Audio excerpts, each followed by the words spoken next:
ಟ್ರಾಜಿಡಿಗೆ ಸಂಬಂಧಪಟ್ಟಂತೆ ಕ್ಯಾಬಿನೆಟ್ನಲ್ಲಿ ಚರ್ಚೆ ಮಾಡಿ ಆಮೇಲೆ ಡೆಪ್ಟಿ ಚೀಫ್ ಮಿನಿಸ್ಟರ್, ನಾನು, ಹೋಮ್ ಮಿನಿಸ್ಟರು, HK ಪಾಟೀಲ್ರು, ಕಾನೂನು ಮಂತ್ರಿಗಳು, ಮಹದೇವಪ್ಪನವರು, ಮತ್ತೆ ನಮ್ಮ ಪೊನ್ನಣ್ಣ ಲೀಗಲ್ ಅಡ್ವೈಸರು,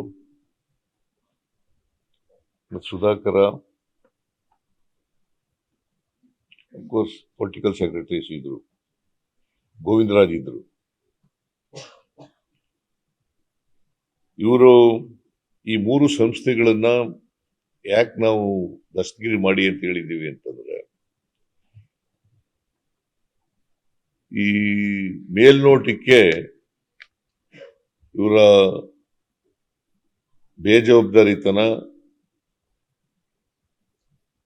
ಅಲಕ್ಷ್ಯ ಇದು ಮೇಲ್ನೋಟಕ್ಕೆ ಕಾಣಿಸುತ್ತೆ. ಆದ್ರಿಂದ ಇವರನ್ನ ದಸ್ತಗಿರಿ ಮಾಡ್ಲಿಕ್ಕೆ ಕೂಡ್ಲೆ ಅಂತ ಹೇಳಿದೀನಿ. ಮತ್ತೆ FIR ಕೂಡ ಹಾಕಿದೀವಿ. ಇವರು ಪಕ್ಕ 11 ಜನ ಸತ್ತಿದ್ದಾರೆ. ಇದು ಯಾವಾಗಲೂ ಕೂಡ ಕರ್ನಾಟಕದಲ್ಲಿ ನಾನು MLA ಆದ್ಮೇಲೆ, ನನಗೆ ಅದಕ್ಕಿಂತ ಹಿಂದೆ ಗೊತ್ತಿಲ್ಲ, ನಾನು MLA ಆದ್ಮೇಲೆ, ಮಂತ್ರಿ ಆದ್ಮೇಲೆ, ಮುಖ್ಯಮಂತ್ರಿ ಆದ್ಮೇಲೆ, ಡೆಪ್ಟಿ ಚೀಫ್ ಮಿನಿಸ್ಟರ್ ಆದ್ಮೇಲೆ ಯಾವಾಗಲೂ ನಡೆದಿರಲಿಲ್ಲ. ಇಂಥ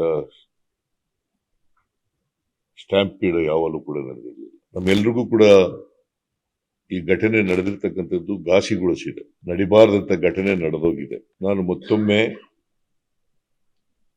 ಸತ್ತವರ ಆತ್ಮಕ್ಕೆ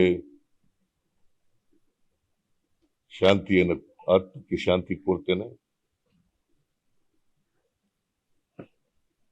ಅವರ ಕುಟುಂಬ ವರ್ಗದವರ ಜೊತೆಯಲ್ಲಿ ನಾವು ಇದ್ದೇವೆ, ಸರ್ಕಾರ ಇದ್ದೇವೆ ಅಂತಕ್ಕಂಥ ಮಾತುಗಳನ್ನ ಹೇಳಲಿಕ್ಕೆ ಬಯಸ್ತಾ.